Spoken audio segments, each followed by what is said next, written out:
In today's world, the first look at a superhero costume can be the most important part of building positive buzz, or having fans write the project off completely. The first look isn't always the final verdict, whether it's a costume that brings the comic book version to life or changes it completely. But sometimes, the fans' doubts are proven to be a good sign. Either that, or they never know how awful the reality of the costume really was for the actor.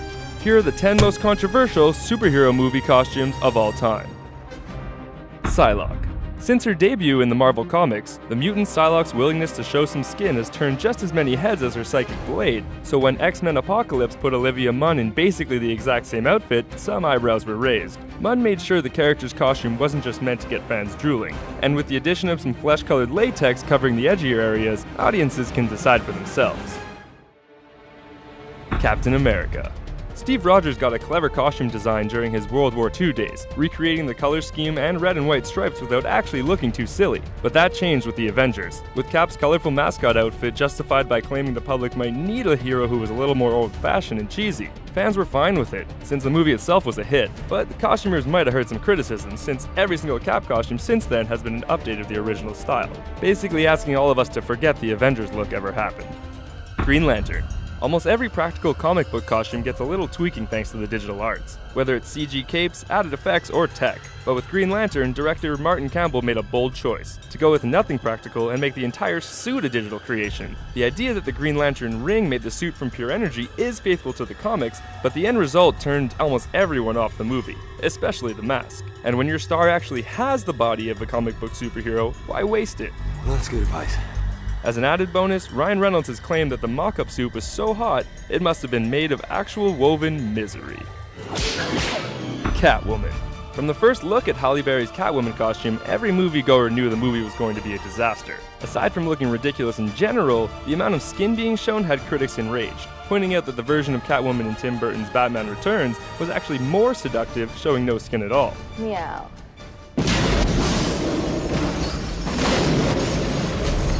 But it might just be a problem with the character as a whole. That incredible version worn by Michelle Pfeiffer, the actress had to be vacuum sealed into it. Not only did she hate it, but by the time filming wrapped, over 60 versions of the suit had been made at $1,000 a piece. Meow. Quicksilver. No movie superhero proved you can't judge a book by its cover, like Quicksilver in X-Men Days of Future Past. Where the Marvel version of the character stuck to the slick style of the comics, Bryan Singer went in a different direction. The metallic jacket might have fit the 1970s setting, but from the moment the silver wig and goggles hit the internet, fans went crazy, claiming it to be the dumbest design of the entire franchise. Even actor Evan Peters wasn't sure it would work, but the character wound up a fan favorite, goggles and all. Batman. When director Joel Schumacher took over the Batman series, he decided that The Dark Knight needed some flair. George Clooney's version takes the most heat, but it was actually Val Kilmer who first showed off the infamous bat nipples. The idea was to model the batsuit after the statues of Greek gods. Nipples, codpieces, muscles, and all. But by the time the sequel hit theaters, the nipples and gratuitous butt shots had turned DC's biggest hero into a walking punchline. Wonder Woman. Having already teamed up with Batman and Superman, and with a solo movie on the way, it's hard to believe Wonder Woman was going to appear on TV played by Adrienne Palicki instead. Enough people thought the pilot episode was worthwhile to actually get it filmed, but once fans caught sight of the new costume, jaws dropped. A reminder, this costume was designed in 2011. Fans would have debated even a perfect Wonder Woman costume, but the spandex pants and glittering gold left no doubt. The pilot would wind up not going to series and basically embarrassing everyone else involved. Batman. Christopher Nolan's take on Batman might be seen as brilliant now, but following on the heels of the bat nipple suit, a batsuit that was actually practical and realistic seemed like a risky move behind the scenes. One by one, every feature of the batsuit, from grappling gun to wings, had to be justified, to the director and in the movie. For Christian Bale, the commitment to realism meant he couldn't turn his head while in the suit, and the materials left him with intense headaches. Who knows, maybe Bale's raging headaches is what made Batman Begins such a hit. Harley Quinn. The Joker's girlfriend has usually courted controversy with every one of her outfits, showing more and more skin in cartoons, comics, and video games every year.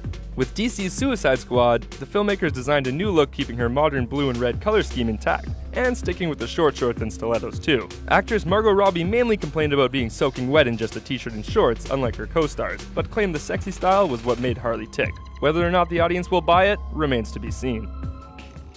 Deadpool.